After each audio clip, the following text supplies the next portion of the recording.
Your name, please? William Easter. Mr. William Easter. Right. Your passport, please. Do I have to go through this rigmarole every time? Regulation, sir. Beastly nuisance, I call it.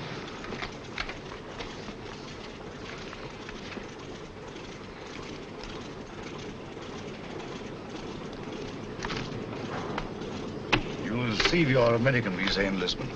Will there be time? Definitely. We seem to have cut our time pretty close, Sir Henry. Have you a word, Sir Henry? Do you wish to make any comment, sir? Sir Henry, what is your destination, New York or Washington? I'm sorry, I have nothing to say. Sir Henry Marchmont, official business. Oh, Sir Henry Marchmont. Sir Henry, Joe. Good luck, Sir Henry. Thanks. I may need it. Shall I take your case, sir? Definitely not. Sir Henry, don't mind. I see. You think the old boy carried the fate of the Empire in that little black case? Perhaps he does. Time's up, boys. Roll it away. Lively now. Hey, just a moment. You're shy of one passenger. Hold on. Wait a bit. Wait, I say. I've got passage. Yes, all right. Your name, sir? Grayson's the name. John Grayson, senior clerk, Paro Nash and Paro, solicitors, Chancery Lane. You've got it all there. Everything quite regular. Sorry to delay you. Missed the bus. Had to take a taxi. Fearful nuisance. Yes, sir. Hop aboard. Will you be late now? Thanks. Thanks awfully. Sorry to delay. Thanks awfully. Right-ho, boys. Roll it away. Excuse me, sir. Awfully sorry. Quite all right. No sense of balance. None whatever. Thanks. Clumsy of me. No sense of balance. That's what it is. Effect of the inner ear, I fancy.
And when I read that you were en route to Washington, Sir Henry, I just couldn't rest until I found you. Now, do you know, when can you dine with us? Very kind, Mrs. Jellison. I'll put you first on my unofficial list. Oh, I have a much better idea. You must let me put you up during your stay. Thanks very much, Washington but- is so crowded. I'll put you in the blue room. Come in.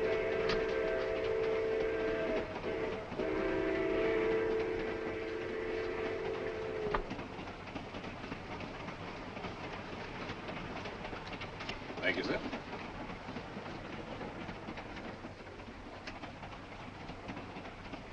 But if Sir Henry isn't the one, who is? I don't know. But the head received a cable from London tipping him off. It's up to us to find the real British agent before this train reaches Washington. Yeah. Whoever's got the document will be protected there. If Sir Henry isn't carrying it... I've got it. Besides Sir Henry and myself, only one man has come all the way from London. A chap called Grayson, John Grayson. Well, then Grayson's our man. Grayson's carrying the document, while Sir Henry's being used as a decoy. It's so old, it's new.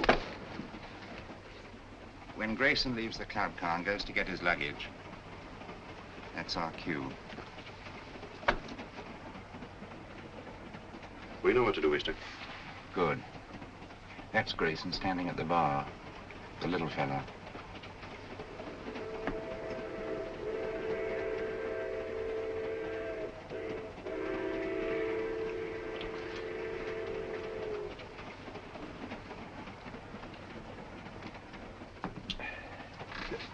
Excuse me, sir. Don't give it a thought, brother. I'm in politics. I'm used to hard knocks. I'm Henry Babcock, Senator Babcock. How do you do? John Grayson. Sit down, Grayson. Have a glass of grape juice from my home state. Used to know a man named Grayson. Mighty fine man. He was murdered. 2 grapes, George. On the fire, sir. This book has got me all confused. I do wish you'd set me straight on the international situation. Rather large order, I'm afraid. Oh, you're so right, Sir Henry. One must take the broader view, I always say.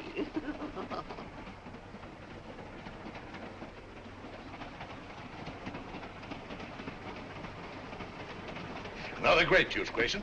You can't have too many vitamins, I always say. Thanks, Senator. But if you don't mind, I'll have a whiskey and soda. Why, sure. George, bring him over, will you? Yes, Let's sir. get a chair. I was built for comfort.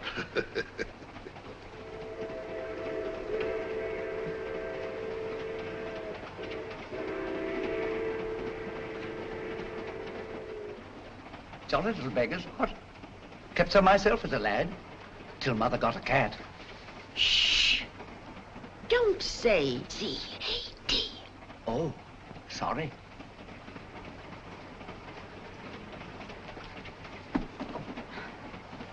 Permit me, ma'am. Oh, thank you. You're very kind, I'm sure.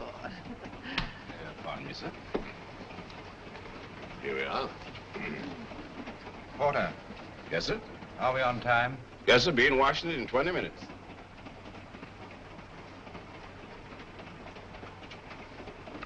By the way, Grayson, what's your line? Line? Yeah, what business you in? What's your racket? Oh, I represent a London legal firm, Barlow, Nash & Barlow. Barlow. I used to know a man named Barlow. No, it was Marlowe. Couldn't have been the same fella. No, I suppose not. I've been making the tour of my state, getting the opinions of the home folks, taking a lot of their ideas back to Washington. I'd like to hear more of your activities, Senator. Give me your address, sir, and I'll have all my speeches mailed to you. You're quite too kind, sir. Sorry I have no card.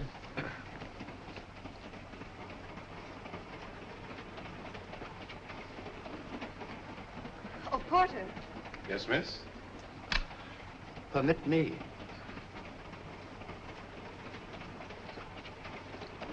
Thank you very much. Not at all. I'll be at this address for the next week or so. I hope. Thank you. I'll get my papers together. Pleasant meeting, my friend. Better look me up in Washington. I'll just get my bag. Thank you, thank you. Oh, I forgot to pay George. Excuse me, sir. What's the matter with the lights? Listen seat. Just a little blackout. Keep your seat. Mice! Oh, dear. All gone.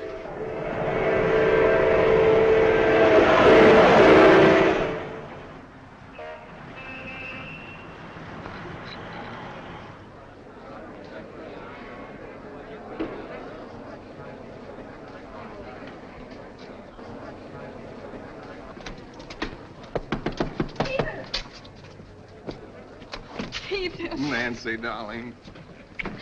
I didn't dream you'd be able to meet me. I got leave. Oh, darling, that's wonderful. Just 3 days. Oh, that's awful. We haven't a second to lose. First thing I did As I was saying, Sir Henry. was get this. Oh, honey. This finger. Well, I haven't had much experience. Look, day after tomorrow, your aunt's giving us a reception. Until then, you and I are going to be a couple of busy people. Oh, I beg your pardon.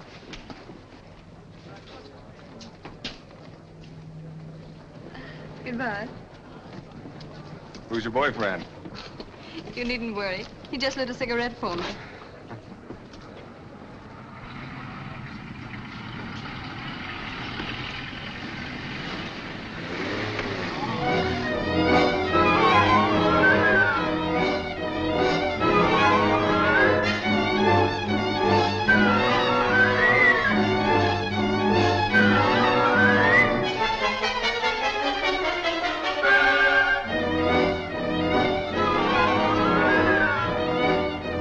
BBC News Bureau, broadcasting from London. At this time, we present our regular morning summary of the news. A British subject has disappeared under curious circumstances. John Grayson, senior clerk in the firm of Parlow, Nash and Parlow, solicitors, Chancery Lane, has not arrived at his firm's representatives in Washington. Foul play is suspected. Deplorable. Simply deplorable. It's the sort of thing that shakes your faith, by Jove. I say, Holmes, shakes your faith in everything. You alarm me, Watson. I've never seen you affected by the news, however startling. Startling, my dear fellow, it's devastating. Seen the scores? The Navy got 428 for 6 wickets against the Army at Lord's. May I draw your attention to the fact that really momentous things are happening in the world today? I know all about that. I'll get to them later on. Excuse me. Mind my egg, old bean. Oh, I'm sorry. With your consuming interest in the game, I'm surprised that you've changed your mind about running up to Lord's cricket ground this afternoon. It can't be helped. I had to put it off. How did you know I changed my mind? Elementary, my dear Watson. Invariably, when you go to a cricket match, you fill your flask with my best whiskey. Just now, I noted in passing that the flask was empty. The single whiff informed me that it had been recently filled. Obviously, after filling it, you would pour the contents back into the bottle. Therefore, you had changed your mind about a cricket match. You amaze me, Holmes. You positively amaze me. Come in, Mrs. Hudson. Oh, excuse me, Mr. Holmes. There's a gentleman, and he's very insistent. Well, I do declare he followed me right up the stairs. Didn't I ask you to wait? My good woman, you may ask me to wait, but not the British Empire. Mr. Holmes, I must talk to you immediately. How are you, Mr. Arons? That will be all now, thank you, Mrs. Hudson. My good woman, indeed. Arons?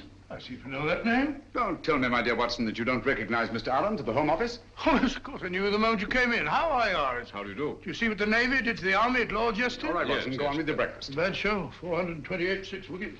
Mr. Holmes, I'm here on a matter of the utmost secrecy. Now, I assure you, Mr. Arons, that Dr. Watson is the very soul of discretion. Won't you sit down?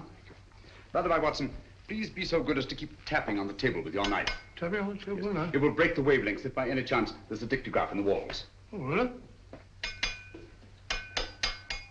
Cigarette? No, thank you. You can stop now, Watson.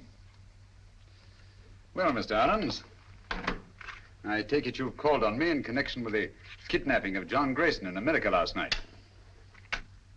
Yes. Yes, exactly. Grayson was carrying a document of a very confidential nature. Indeed. Its contents are of such great international importance that I am not at liberty to reveal them. But if that document falls into the hands of the enemy, I can only say it will be absolutely disastrous for this government and our allies. For that reason, we did not wish to transport it to Washington in the usual way. So, a regular King's messenger, Sir Henry Marchmont, was dispatched. Not carrying the document, of course. That's right. Sir Henry was the sort of... sort of red herring, shall we say? Precisely. The document was actually entrusted to a reliable but insignificant man in our Secret Service. On his arrival in Washington, he was to make himself known to Sir Henry and deliver the document. Now, not even Sir Henry knew that this man, Pettibone, who traveled under the name of John Grayson, was the real messenger. Pettibone? Yes. Alfred Pettibone? Yes. Good man. None better. I've worked with him often. I hope you may be able to work with him again. But he's completely disappeared. He's vanished, gone, without leaving a trace. I can see the possibility of serious ramifications in his disappearance. Exactly. So far, we've been able to keep the knowledge of our loss from both the American and British public. Holmes, you must retrieve that document before it can be used against us. Of course, the Washington police have been notified of Grayson's disappearance, but even they don't know that he was carrying the document. Now, that's about all the detail I'm at liberty to give you. Well, if they've got Grayson, that is Pettibone, they must have got the papers. Not necessarily, Watson. It doesn't follow because they've got the man, they've got the document. What form was this document in? It was typed on 2 sheets of legal paper. 2 sheets? That's too bulky to swallow. And dry, Watson. Fearfully dry. Especially legal papers. Well, whatever shape the document was in, I trust Pettibone to get rid of it before anyone could lay hands on him. The document must be found before it falls into the hands of our enemies. I'm here on behalf of His Majesty's government to urge you to find it. That means going to Washington, of course. With all possible speed. A bomber is waiting for you at Croydon. Goodbye, Dr. Watson. Goodbye, sir. Goodbye, Adams. Goodbye, Holmes. Good luck. Thanks very much. We're relying on you. Well, Watson, we're off to Washington at once. America? I say, that's exciting. I've never seen a game of baseball. Let's go and start packing at once. First, I'd like to take a look at the home of Alfred Pettibone. Come along, Watson.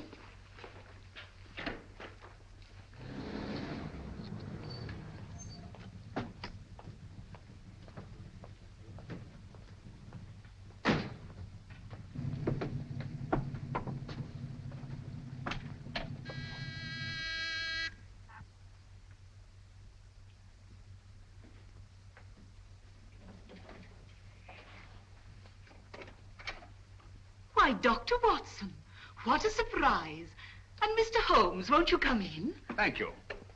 I'm frightfully sorry, but you won't find my son in. He's gone to Washington. Some business or other. Poor fellow, I'm afraid that he'll never get used to the climate over there. Would you mind if we looked over your son's room? Why, of course. It's upstairs. Thank you. Some friends told me it's very, very muggy, very sticky. I had a letter from Philadelphia the other day. You'll find his room in a dreadful pickle, Mr. Holmes. Quite rich he is. If I as much as put my nose inside. As if I cared anything about his silly old collection.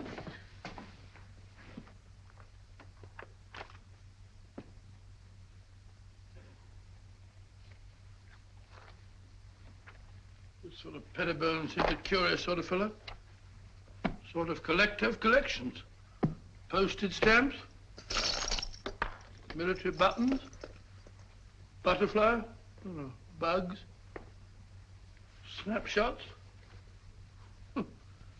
All sorts of rubbish. Yes, I shall write a monograph someday on the noxious habit of accumulating useless trivia.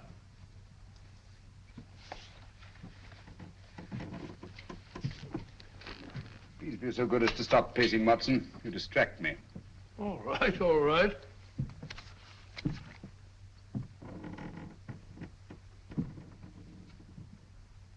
Unless I'm greatly mistaken, our friend Pettibone did not carry 2 pages of legal paper when he left this room. I wouldn't be too sure, Holmes.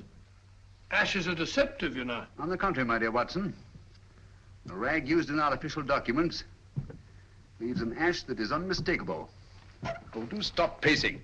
I'm not pacing. I've moved an inch. I'm sorry, old fellow. My error.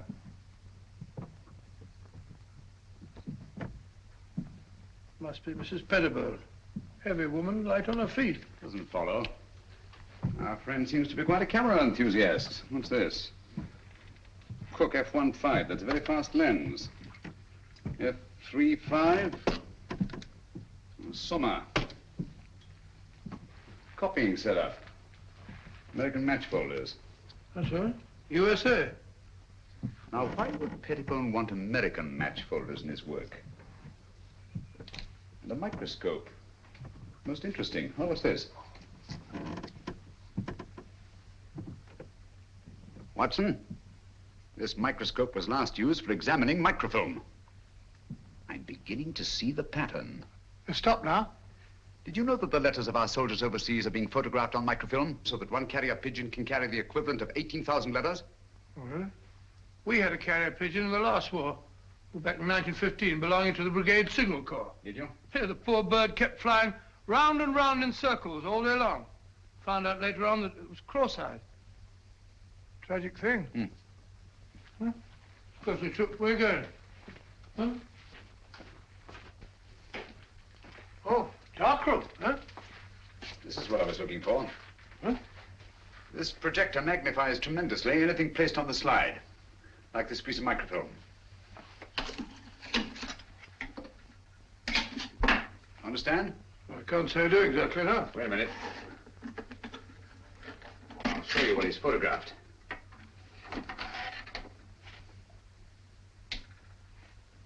Oh, it's a match folder. What do you want to photograph that for? Probably to line up his equipment before he photographed the document. We've got it, Watson. What's over? Yes. Come along. Oh, it's all as clear as mud to me. Just as I thought. This document has been reduced to microfilm to make its concealment possible.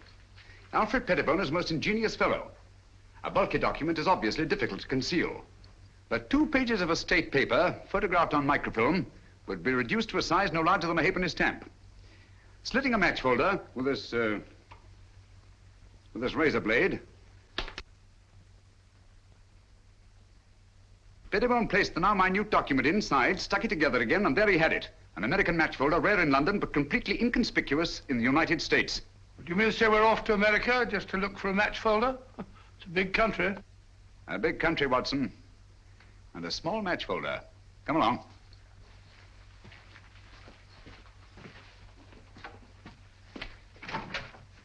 Did you find what you were looking for, Mr. Holmes? Yes, thank you, Mrs. Pettibone.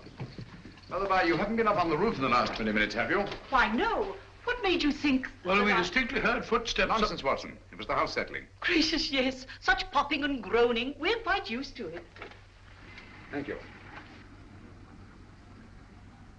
Goodbye, Mr. Holmes. Goodbye, Mrs. Pettibone. Goodbye, Dr. Watson. Goodbye. So sorry you missed Alfred. I'll tell him the minute he gets back. Gets back? Oh, yes, of course. Well, goodbye again, Mrs. Pettibone. Just a minute, Watson.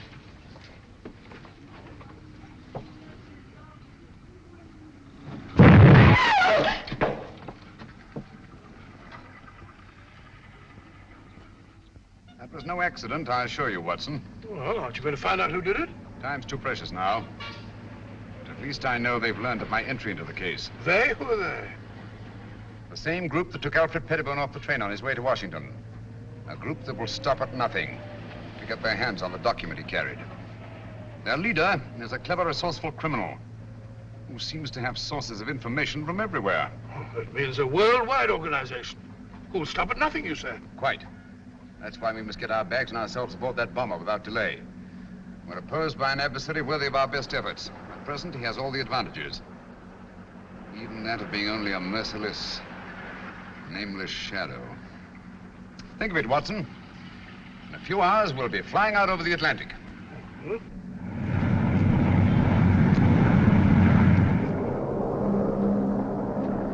We're flying over New York, sir. New York, eh? Yes, sir. We've been cleared by radio. Non-stop, Washington.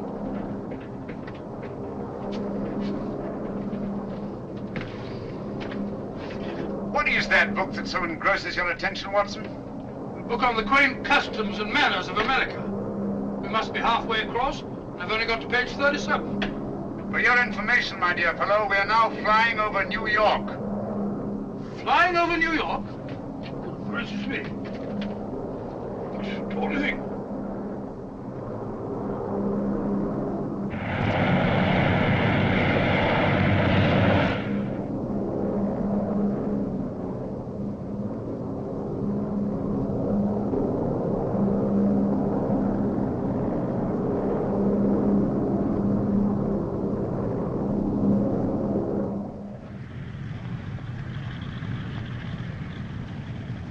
This is the embassy car, Mr. Holmes. You're being very helpful, Mr. Lang. Detective Lieutenant Grogan of the Washington Police. How do you do? Welcome to Washington. Thank you. This is my associate, Dr. Watson. How do you do, sir? How are you? I suppose I should say, how are you, buddy? What's cooking? Oh, come along, Watson. Oh, it says it's in the book. What's cooking?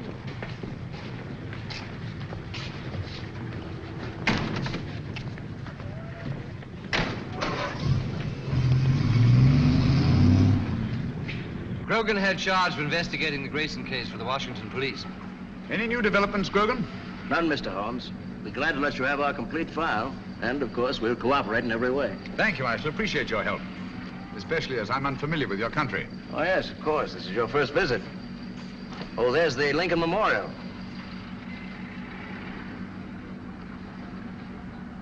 Most impressive. Oh, by the by, Mr. Lang, thank you for your cablegram. I received it just before I left London. Cable? I sent no cable. About our reservations at the Hotel Metropole. Why, no. We thought you'd stay at the embassy, of course. Look at that. Well, since some strange person has taken such an extraordinary interest in my welfare, I think I shall stay at the Hotel Metropole. Oh, Mr. Holmes, there's the Washington Monument. There's the Capitol, Mr. Holmes.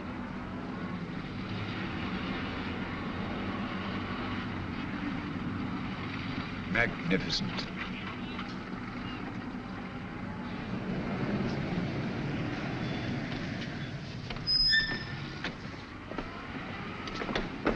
We're expecting you, Mr. Holmes. Thank you. I questioned everybody known to have been in that club car, as a matter of course. Sir Henry Marchmont confirms that Grayson had contact only with the people on this list. Now, he had a drink with Senator Babcock, and he chatted with a Miss Pringle about some mice she had in the cage, and he picked up a book dropped by Mrs. Jellison. Not very much to go on. How many of these people have been attacked already? I've heard about your deductions, Mr. Holmes. Well, Senator Babcock was held up on his way from the station, with nothing taken. And Mrs. Jellison's home was ransacked that night. And she found the book that she carried from the train literally torn to bits. That's right. Miss Pringle? Well, Miss Pringle says someone released the mice from the cage during the night sometime, and she found the cage torn apart. What happened to the mice, Sir Weller? An intriguing line of thought, Watson, but not essential to the case. Mm-hmm. Apparently, Grogan, they're still looking for the document. I'd very much like to have a look at that club car. Well, that'll be easy. I have the car held in a siding in the railroad yards. Good. But we've searched the car thoroughly, Mr. Holmes. We couldn't find a thing. Well...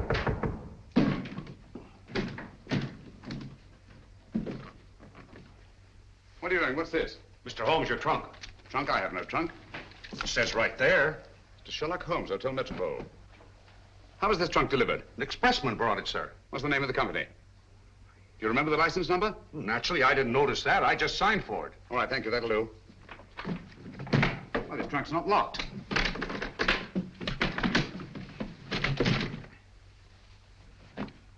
Great Scott. Poor chap. You recognize him, Mr. Holmes? Yes. Who was he? The man we're looking for, John Grayson. His real name is Alfred Pettibone. British Secret Service. Why should they send the body here? Obviously to frighten us. Or to tell us they know that Sherlock Holmes is on the case. Gentlemen, they knew we were on the case as early as their attempt on our lives in London. They're much too intelligent to believe that a corpse would frighten a trained detective. No, I rather think they intend this as a message. And they wanted to be sure that I'd be here at the Hotel Metropole to receive it. Message? What do you mean? They want us to believe that they found the document, and therefore have no further use for Grayson. Well, if that's true, then we're done for. I'm not so sure that it is true, Watson. If they have the document, why are they wasting time sending me this? No, it's an attempt to throw me off the track. Grogan, you've a police laboratory, of course. Certainly. I'll see what I can find out about the body. Yes, whatever marks it reveals. And the trunk. A microscopic examination. Everything about it. The lining, the blanket in which the body is wrapped, everything. Let nothing escape. We have the best police laboratories in the world, Mr. Holmes. I beg your pardon, Lieutenant Grogan. You see, I'm so accustomed to working quite alone at my lodgings in Baker Street that I sometimes forget the more modern scientific methods so particularly effective here in America. But if there's anything there, they'll find it, Mr. Holmes. While you're doing that, I'll take a look at the club car. Coming, Watson? Here we are, Mr. Holmes. I have the port, as you asked, and the railroad company sent Mr. Moore to unlock for us. Delighted. How do you do? Very good. Let's go in. This way, gentlemen. Well, it looks as if the police have made a thorough search. Whoever did it, it wasn't the police. There have been visitors here since our friend Grogan. My goodness, look at our car. Talk about a blitz. I say, Holmes, if Grayson hid anything in this car, it certainly isn't here now. Not necessarily, Watson. If you'll help me put this place in some kind of order. Yes, sir, boss.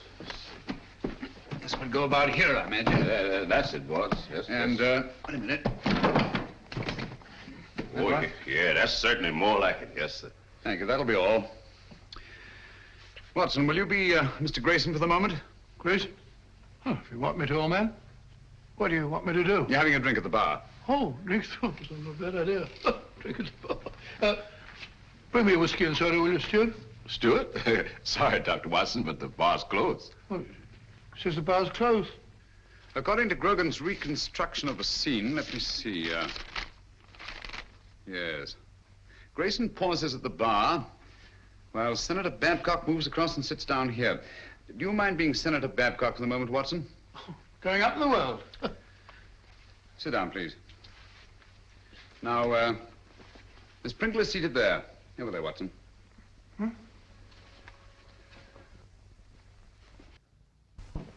Now, Miss Pringle. That's right, the mouse woman. Oh, the mouse woman. Watson, over here, please. No, not there. Not there. That's Senator Babcock. Oh, pardon me, Senator. Sit down, please. Now you're Mrs. Jellison. Oh, excuse me, Mr. Holmes. He ain't Mrs. Jellison. He's the young lady. What? Sir Henry Marchmont was sitting right here, and Miss Jellison was right here. She's a sort of a big, fat lady. What did Grayson do that attracted your attention so particularly to Mrs. Jellison? The little man, he retrieved her book. And the young lady sitting here, didn't she converse with the little man? No, sir. That young lady didn't have no converse with no one. When the little man lit her cigarette, she ran back and said, "Thank you very much." But you have matches here for your customers. Oh, yes, she called me, and I saw a cigarette, and I knew she wanted a match. And Grayson used one of his own matches. Dog it. Oh, yes, he took a folder from his coat pocket. Did he put the match folder back in his pocket, or did he give it to the young lady? I don't remember. I was fairly busy. Try to remember. Well, if I should try to doomsday, I couldn't rightly say just what happened to that match folder. Oh, yes. I remember just one important thing. What? When the little man lit her cigarette, he said something very peculiar. What was it? He said, "Permit me." Oh. Well, gentlemen, I'm extremely grateful to all of you. That's all we can do for the present, I think. Since the place was torn to bits after the murder of Grayson, and the attacks on Senator Babcock, Mrs. Jellison, and Miss Pringle, I'm convinced that the document left the club car long before these events. But how? By whom? And who was the mysterious young lady whose cigarette Grayson lighted? Did anyone meet the young lady? He sure did. He? Who was he? Tall, handsome, in a uniform. I see. I suppose you wouldn't remember what kind of a uniform. I certainly would. Lieutenant, Navy flyer. My boy's in the Army. He's gonna be a flyer, too. Splendid. Did you happen to hear them say anything? Oh, I didn't happen. I just couldn't help hearing it. Mm-hmm. Well, what did they say? Oh, yes, he said he had 3-day leave. They had to move fast before the big party her aunt was giving them. Then, too, he put a ring on her finger, and they both looked mighty happy. Mm-hmm. Just the way you're looking right now. And the way I'm looking myself. Come along, Watson. That's the girl. I told the head I could swear to it. Is the address there? All there. Right in our laps. And also right in the lap of Sherlock Holmes. That's the least of our worries. The head could handle 10 like Holmes. I hope so. But don't underrate that Englishman. I have several friends who did. They now grace some of the best prisons in England.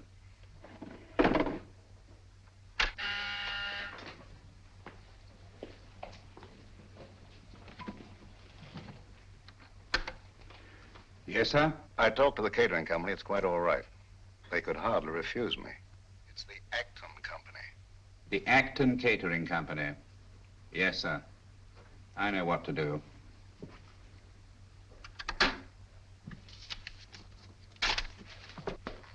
Pop over there. You're going to work for the catering company. Right. When you get in the house, find out all you can. Katie. Yes? You're to go as a guest. Will it be safe? It'll have to be. I'll try and get in the girls' room. Unless you hear from me, carry on as we planned. Flash Gordon. Seems a very capable fellow. Sports pages. These Brooklyn fellows seem to be arguing with the umpire. Story thing. What are you eating, Watson? Gum? Oh. Put it away.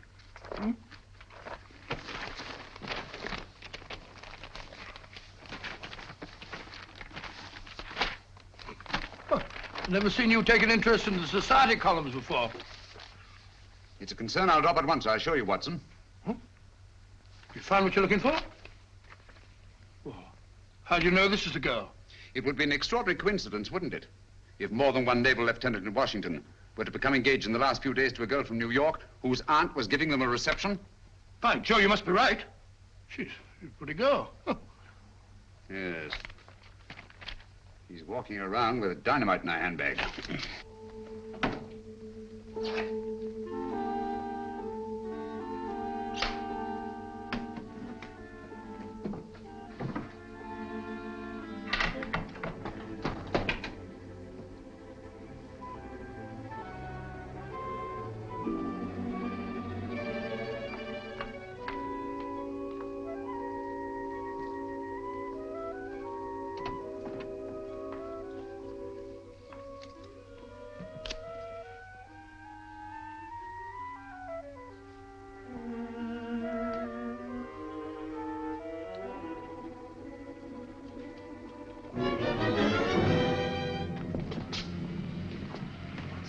Wardlaw Place.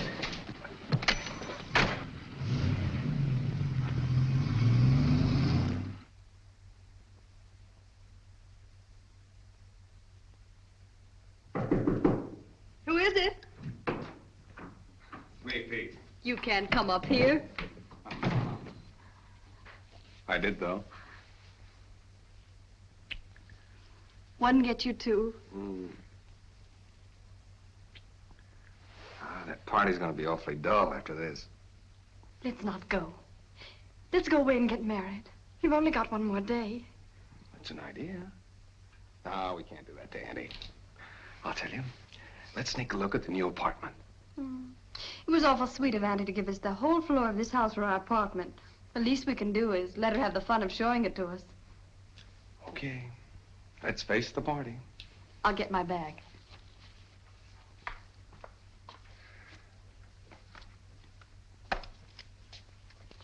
Thank you. Oh, no, you don't. That's the way I got them.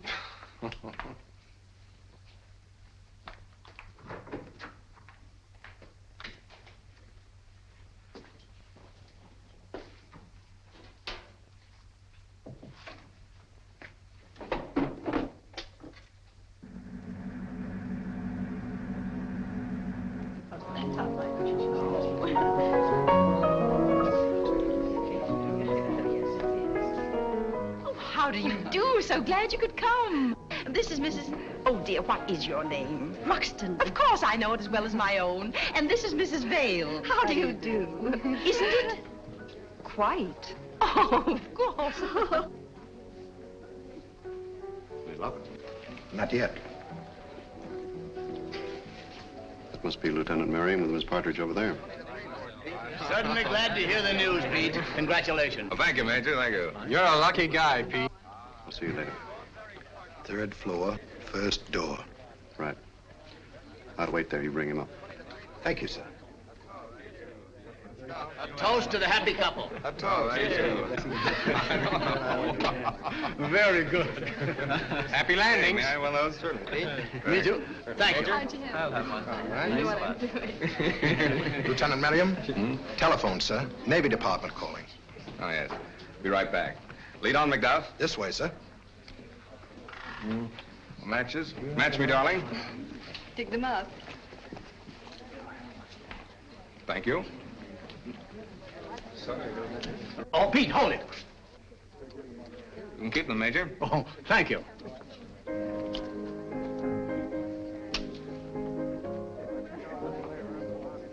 Thank you.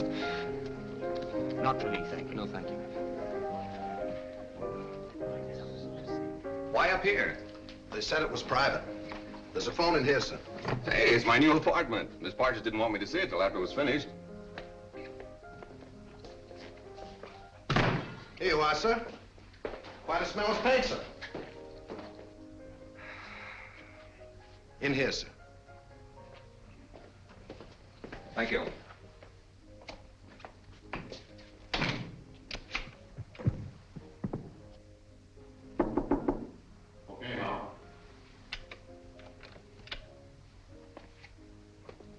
We should get some action, Sir Henry, with Sherlock Holmes in Washington. Yes. I don't mind telling you I'd give anything to get my hands on that document. Yes, I know. Or at least know that it's in safe hands. Thanks. Engaged today and married tomorrow. No, thanks. Have you a match? Miss Partridge? Yes? Lieutenant Merriam asked if you would come to the new apartment. But he's not supposed to see it yet. The new apartment? He must think you're already married. Yes, I don't dare let that man out of my sight. Excuse me, will you please? Surely. Oh, I'm so sorry. May I? Thank you.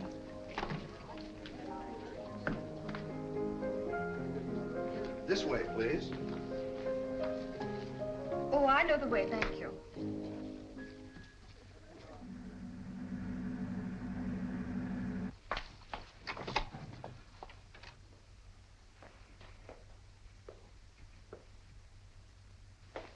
Peter, where are you?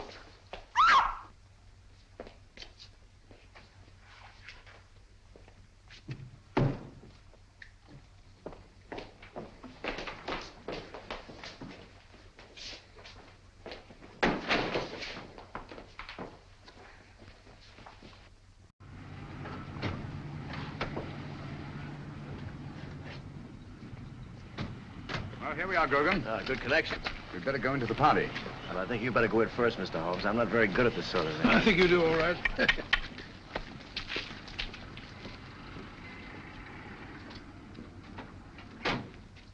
The only possible explanation. Mrs. Partridge, forgive my intruding, but is your niece the kind of girl who would just disappear in this manner of her own free will? Well, ordinarily, of course not. But the girl's in love. In love? Well, of course, if they're in love, that's... Even so, they'd naturally tell you of their destination. Really, I've no idea. Oh, but they'll be back here again tomorrow. You see, I prepared an apartment for them, an entire floor in this house. By the by, Mrs. Partridge, I gather the rug you ordered for the apartment was not entirely satisfactory. Oh, those tiresome workmen. I told them not to come in here this afternoon, but they did. And walked out with the rug, which they no doubt informed you had been sent by mistake and would be replaced tomorrow. Yes, but however did you know that? Show me the apartment. Yes, there were two rugs there. One for the living room and one for the dining room. All your workmen wear rubber-soled shoes, do they not? Oh, but yes, always. Their company requires them to. Nevertheless, there have been leather heels on this floor. And a woman's heels. Very recently, I should say. Not yours, Mrs. Partridge. But recently enough, so that no dust has had time to settle in the imprints. Stay over there, please.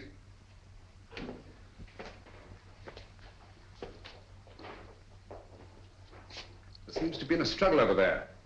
A woman's footprints disappear and a man's leather heels come round and stop there. Either she was carried out in the carpet or else... Where does that door lead to? Why, it's a dressing room. Perhaps an ordinary skeleton key. Try it. Watson, this is a matter for you, I'm afraid. Excuse me. Who is he? Is it Miriam? Peter! Take it easy, Mrs. Partridge. Let the doctor examine him. How is he, Watson? Nasty crack of the head. Nothing serious, thank heavens. Is there somewhere where you can lie down? Of course. Poor Peter. Take him to my room. Yes, son, put your arm around my neck. That's the notion. Mr. Holmes, you must find Nancy. Quite. Poor Peter. Girl disappeared right from under our noses. It's unbelievable. I better try to trace that truck. That won't lead us anywhere. Our antagonist is too clever for that. But the girl must be found immediately. You're sure the police chemists found nothing definite in their examination of the trunk? Not one thing pertinent to the case. What about Grayson's body and the blanket it was wrapped in? Nothing. Every object connected with this case has some kind of story to tell. Do you think they'd mind if... The laboratory is completely at your disposal, Mr. Thank you. Dr. Watson and I will go there at once. Usual findings on the trunk, Mr. Holmes. Bought in Washington, been banged about a good deal. All labels removed. And the body? No marks of any kind. Very well. If you need me, call. Thank you.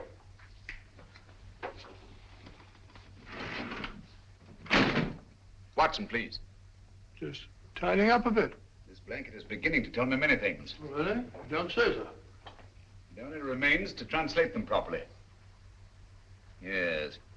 And just as I thought. This blanket has had a most varied history. It's been on many a sea voyage. The latest not 6 months ago. Since then, it has been used to wrap a multiplicity of objects. Carvings of teak wood, candle snuffers made of pewter.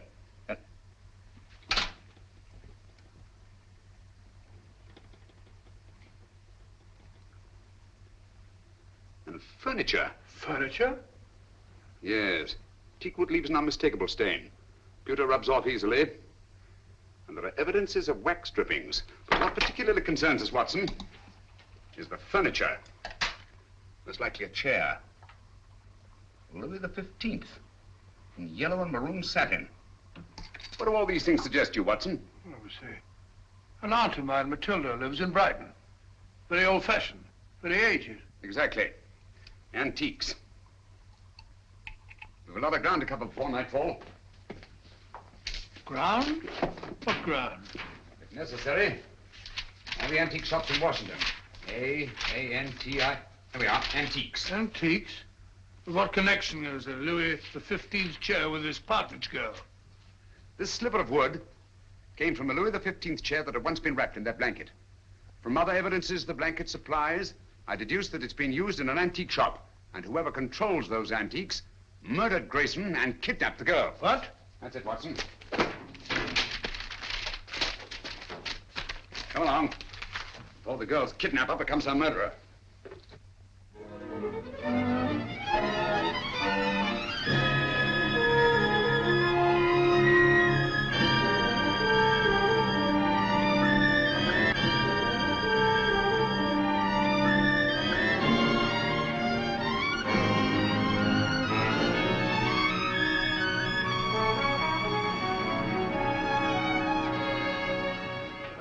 Fed up with all this shopping for antiques. We must keep searching, Watson. The girl's in grave danger. Hello. Hello? Oh, sorry. What is it, Holmes? This isn't the place it seems to be. Look, Watson. Those cabinets. Obviously imitation, and yet they're priced as if they were authentic. Buyer beware and all that, eh, Holmes? Watson, I feel certain this is it. This is my purse. May I? Thank you. What kind of a joke is this? Oh, don't bother to answer. You can tell the police all about it. And you shall, I promise you. But there are no police here. Haven't you noticed? We are quite alone. I sent for you to ask you a few questions. You always send a rug for your guests. It was a very nice rug, Miss Partridge. It's not my idea of a method of transportation. No, I'm sorry about that, but I'm afraid it was unavoidable. But why? You've no right to bring me here like this. I've always found it wise to take what rights I can get. Miss Partridge, you have a document which I must have. Document? I have no document. It won't do you any good to deny it. But I do deny it. I don't know what you're talking about. You'll remain a prisoner until you produce it. How can I produce it when I haven't got it? But you have. It was observed that on the train you had contact with a little British agent named Grayson. He gave you something. Where is it? But I hardly even noticed the man. I wouldn't even have remembered him if I hadn't seen his picture in the paper. He disappeared or something. He's dead, Miss Partridge. Oh, Now, will you tell me what I want to know? but I can't. You won't? I can't, I tell you. Let me out of here. He gave me nothing. That's strange, because I know he spoke to you. There's something very curious about that door up there. To open it, you'd have to know the combination. But I tell you, I spoke to no one on that train. Now, didn't the little man try to be attentive to you? Oh, he may have offered the usual courtesies. I don't even remember. I see. I'm sorry. Aren't you spoke one of these? Thank you. And you're quite sure he said nothing at all to you? Of course I'm sure. Permit me.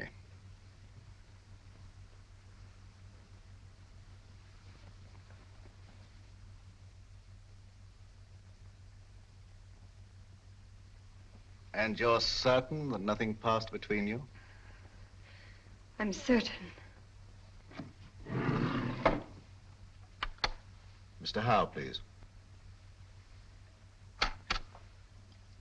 I must ask you to trust me with your bag a little longer. I have an eccentric interest in the linings of purses. It's a foible.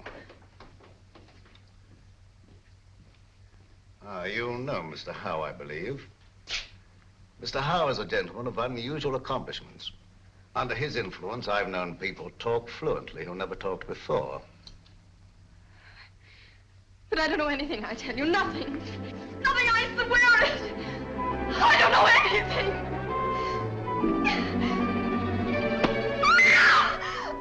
You stay out here. I'll go inside.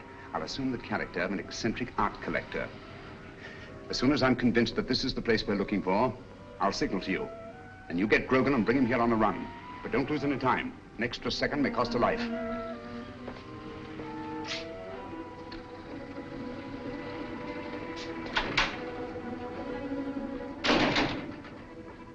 No, madam, I don't know who she is. But notice the modeling.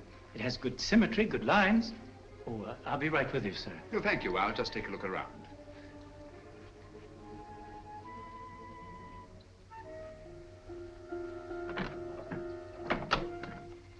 What an extraordinary cabinet. Spanish. Moorish influence. Imitation, of course. It is not an imitation, it's authentic. Oh, come now, my dear man. Ah, may I see some of these ceramics? Those aren't for sale. They're Ming vases mostly, and they haven't been marked yet. Well, that's really a very little consequence. You see, if they're genuine, I can tell to within a shilling what the international price might be. If you please, sir, there are other customers. Oh, yes, of course. Well, I'll just look around. Ah, what a very interesting collection of pewter.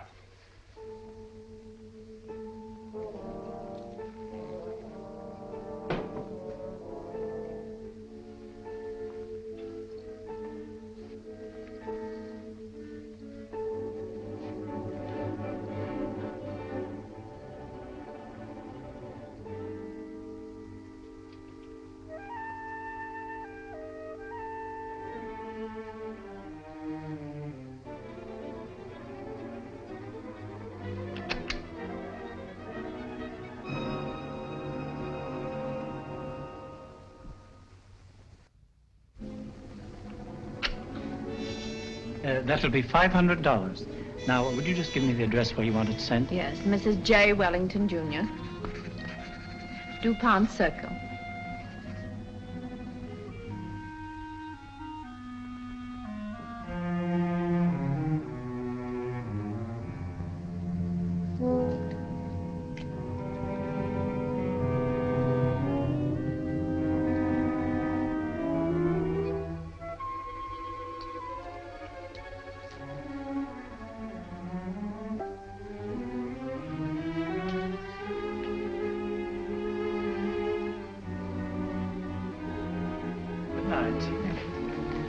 Good night.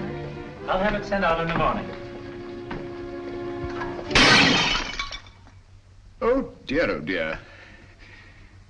I'm most terribly sorry. You've broken one of our best pieces, sir. Ming Dynasty. Tang Dynasty. Not Ming. Definitely not Ming. It is my business to know, sir. The pottery is Ming and worth $2,300. As we're closing for the evening, I must ask you to settle at once. Oh, nonsense, my good man. Tang pottery is worth $600 at best. Just a moment, please. Yes, of course. Hello? What's going on up there? A customer dropped a valuable piece of pottery. I'll finish with him immediately. How can you say that it's Ming? 2,300 fiddlesticks. You asked $2,300 for something that's worth no more than $600. I demand to see the proprietor. Now, wait There a are minute, bureaus for please. the protection of innocent customers. Show me to the owner of this establishment, or I'll turn the entire affair over to my legal representative. Ming, indeed. Just a What minute. chicanery, what skullduggery. I mean to put an end to it this very night. Ming for Tang, indeed. And I won't be put off. Call the proprietor immediately. Very well. Just a minute. Yes? This man's mad. An eccentric collector. I can't get rid of him.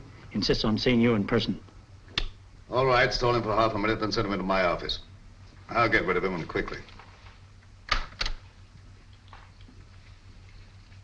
Oh, how?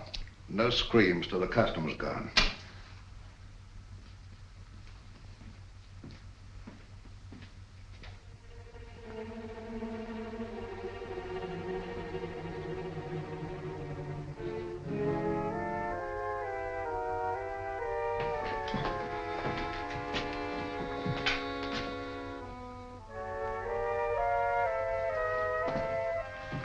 You get downstairs. Yes, sir.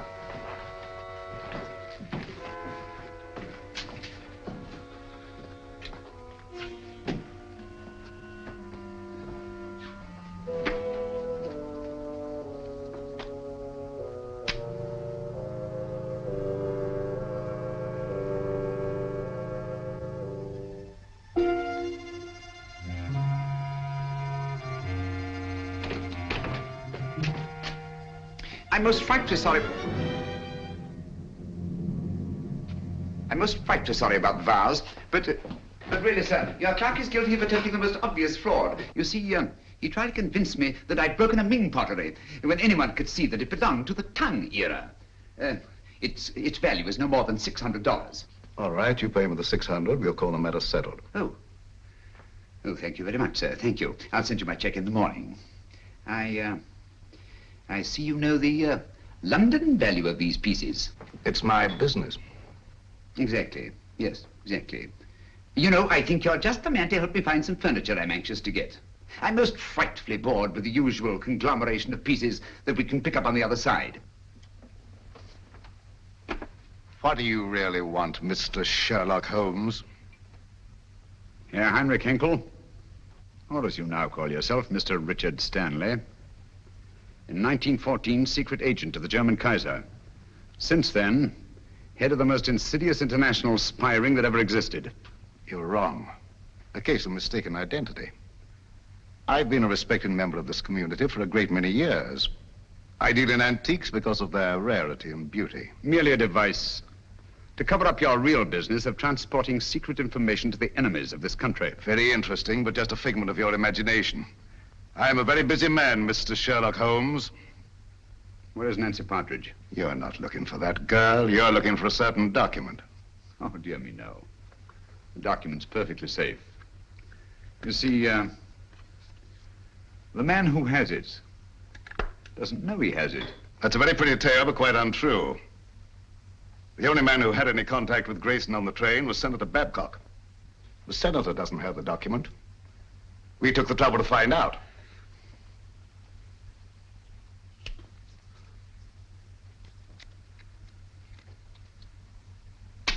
Permit me. Thank you. Perhaps you've been misled by the common notion regarding the shape and bulk of state papers. They might easily have been reduced to a convenient size, you know. Say, a document no larger than a postage stamp. Postage stamp, huh? That's a very interesting theory, but not supported by the facts. And quite beside the point. Where's the girl? She's not here, of course, but you're quite at liberty to look round if you care to. Thank you. I shall do so.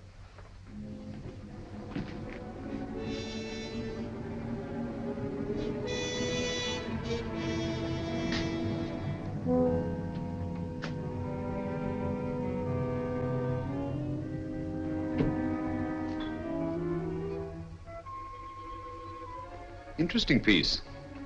Spanish, isn't it? Moorish. Oh, my error. It's an amazing specimen. I assure you won't find what you're looking for there. You stimulate my curiosity.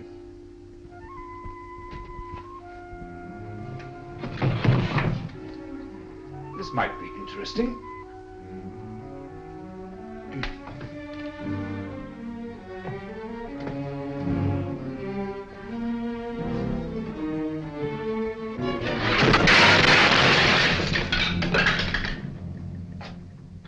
The Moors were an incredibly inventive people, weren't they? Yes, it was in shocking condition when I got hold of it. But I had it restored. It's very lively now, but old-fashioned. If that's the best you can do, Mr. Stanley, I think I may safely examine the rest of the room. Help yourself. Thank you. Take your hand away from that drawer. Mr. Holmes, you didn't think I was going to draw a weapon. I never touched the things. How odd to find you squeamish.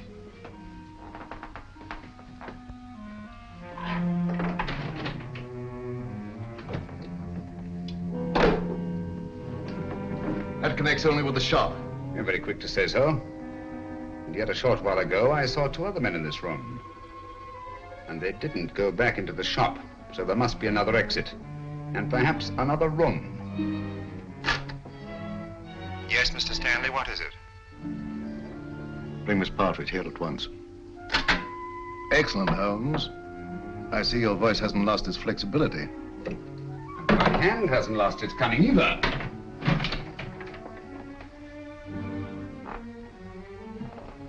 When they come here, tell them to leave the girl with you and to clear out. You think I'll do that? Yes, you will. You're playing with lives now, Stanley. Not just the girls. Thousands, millions perhaps. And we don't intend to let one man have that much power. Not now, nor at any time in the future. I prefer you alive to face the retribution that's coming to you. But if I have to do it,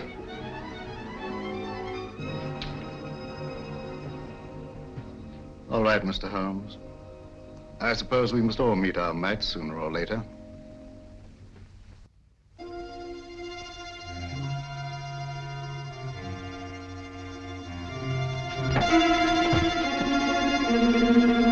That's enough, boys. Take your hands off him. Well, Mr. Holmes?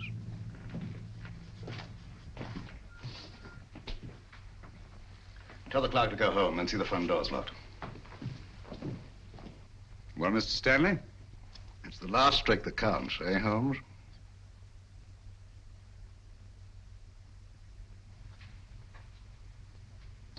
I'll remind you of that later.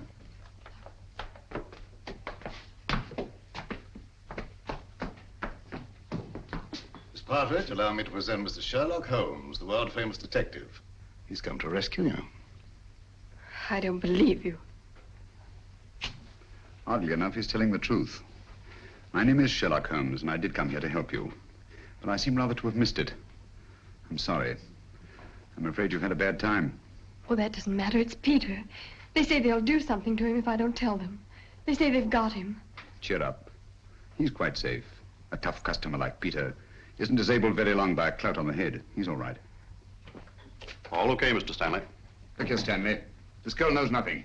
I promise she won't even identify you. Well, unfortunately, she knows enough to hang us. So do you. I'm surprised at you walking into a trap like this, but you see the position I'm in and what has to be done. Katie, how?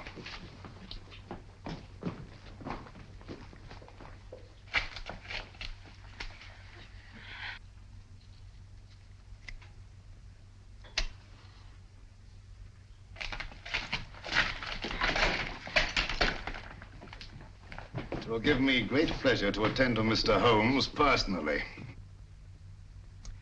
Easter, and the girl's yours.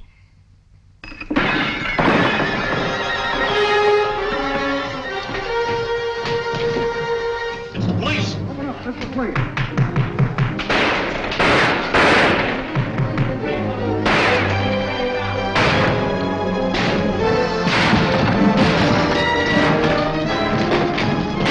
Holmes, where are you? You all right?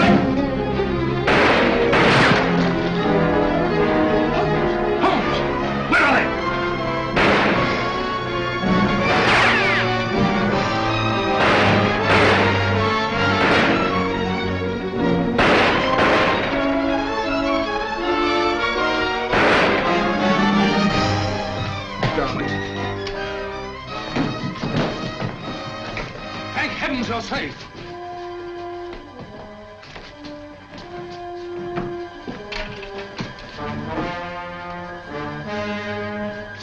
Quick! Stanley's escaped. All right, boys, bring them along. Come on, Lieutenant. Let's go,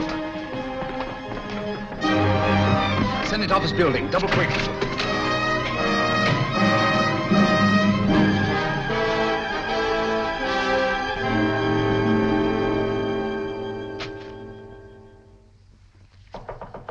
Come in. I'm glad you're safe, Senator. Safe? No man is safe. Look at the way my constituents snipe at me.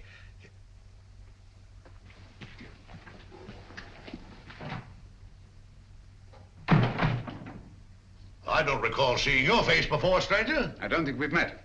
Well, that explains it. My name is Sherlock Holmes. Glad to know you, Holmes. What's on your mind? Senator Babcock, I'm here to inform you of grave peril to your life. Richard Stanley, a dangerous criminal, is now on his way here. Richard Stanley? Why, he's the most respectable citizen of Washington, has been for years. What could Stanley possibly want from me? A document. From under the stamps of a letter given to you by a chap named Grayson. Grayson? Grayson? Used to know a man. Grayson? Why, that's the fellow disappeared. Say, I got that envelope right here in my wallet. Now, what does Stanley think could be under these stamps? A secret document of grave import. Reduced to microfilm and concealed under these very stamps. Thank you very much, Mr. Holmes. That's just what I wanted to know. I might have missed this microfilm if you hadn't led me to it. I seem to have underestimated your capabilities, Mr. Stanley. Yes, Mr. Holmes. Your famous powers of deduction and observation made it very well in Limehouse or Soho. But here in America, I believe you're out of your depth. If so, the verdict of history will be severe indeed. You're nervous, Sherlock Holmes? I must confess to a marked irritation. Do you mind if I smoke?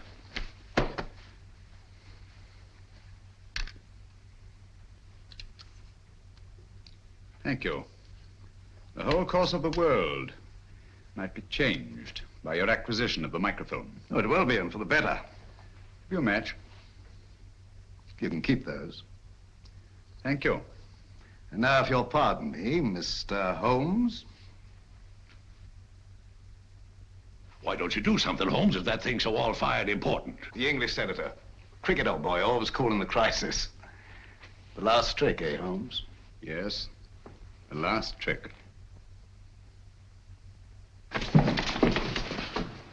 Say, you're a smart fellow, Holmes. Here's the microfilm, Holmes. Thank you, Senator.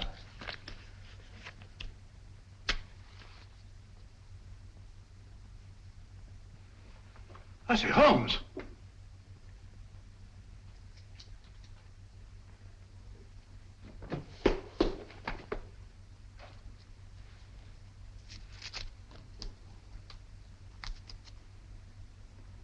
This is the microfilm with the document on it. It'll be in the proper hands within the hour. As I told you, Mr. Stanley, the man who had it didn't know he had it. Come on, let's go. Well, it'll be nice to get home to Baker Street, eh, Holmes? Yes. But this is a great country, Watson. It certainly is, my dear fellow. Look, up there ahead. The Capitol. The very heart of this democracy. Democracy. The only hope for the future, eh, Holmes? It's not given to us to peer into the mysteries of the future. But in the days to come, the British and American people will, for their own safety and for the good of all, walk together in majesty, in justice, and in peace. That's magnificent. I quite agree with you. Not with me, with Mr. Winston Churchill. I was quoting from the speech he made not so long ago in that very building.